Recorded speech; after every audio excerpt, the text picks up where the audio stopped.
Hi everyone, this is Callie with craftandcallie.wordpress.com. So I've got a really simple card here today. It's using a stamp set called Many Thanks by Simon Says Stamp. It's one of those stamp sets that requires what you call 2-3-step stamping or layered stamping. This is one of the more simple stamp sets that I've seen, so it's really the only one that I have, other than a few other Stampin' Up! Ones that I've purchased in the past. Um, Usually I've seen outlines on the acetate sheet, kind of guiding us to use certain stamps together, but this one doesn't really do that. So I'm going to kind of wing it, and I'm going to assume I think I know which ones go together. I think it's all up to you. What I'm doing now is I'm using the same stamp sets that are going to be in the same color, and I'm going to mount them on this Martha Stewart stamp mount.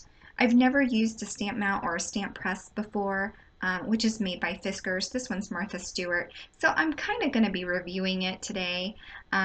So I'm using the more solid stamps to stamp a lighter color, and I know I said lighter color, and this first stamp image looks a little bit dark, but it's perfect plum, and it really is the lighter color that I chose, and it ends up looking pretty, so bear with me there.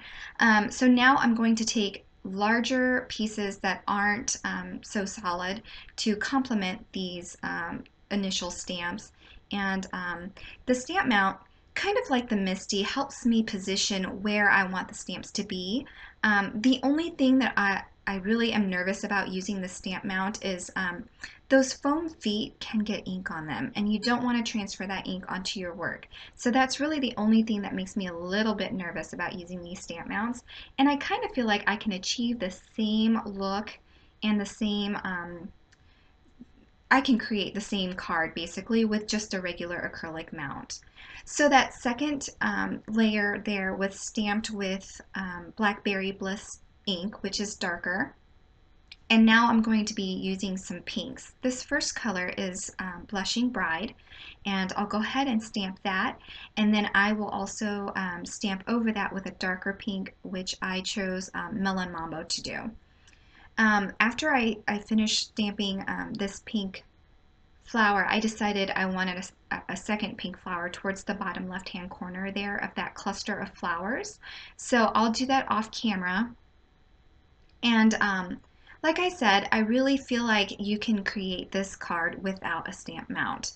I think it would be more helpful if you had a larger cluster of stamps to use. Since I just have one or two to mount on this, I feel like I could achieve the same look and do the same thing with a regular acrylic block, like I said previously. So now I'm going to try something different. I'm going to use a larger, more solid stamp, and I'm going to stamp off first prior to stamping this Melon Mambo. And it does give it a little bit more color and a little bit more depth, so it's completely up to you what you want to do. Now I'm going to layer the leaves onto my stamp, or onto my card, to see where I want them. And once I'm done positioning the stamps where I want them to be, I'll go ahead and use my stamp mount again. And this is where I find it more helpful to have a stamp mount, is when you have more stamps that are distanced farther apart.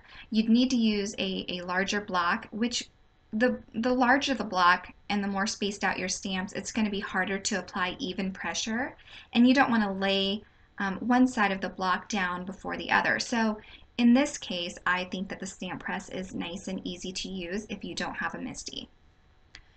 So once I'm done doing that, I think I want to add some more. So I'm going to be using the same color. This color here is Wild Wasabi, just in case I haven't mentioned it. And so this is just the first layer of the foliage. When I'm done with that, I'm going to choose some other stamps and stamp a darker color. And I'm going to be using Garden Green. It's a darker green, so it's going to apply a little bit more dimension to the leaves itself. And then that will make it look a lot more complete and finished and cohesive with the look of the flowers there.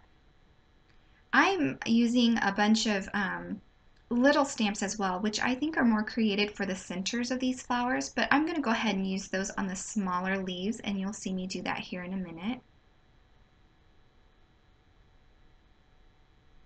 So I think that it's starting to pull together and look great.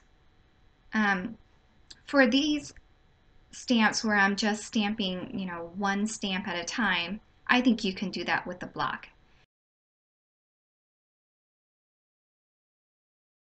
So here I'm using that smaller stamp that I was telling you about that could be used for a center of a flower. So I think these stamps are very versatile and you can kind of do whatever you think works. And so I like that and I think it turned out well.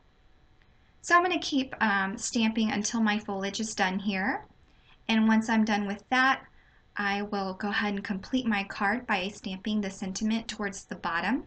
I didn't leave much room for it. I hadn't planned this card in advance, so I do my best to stamp that sentiment towards the bottom there using Memento black ink.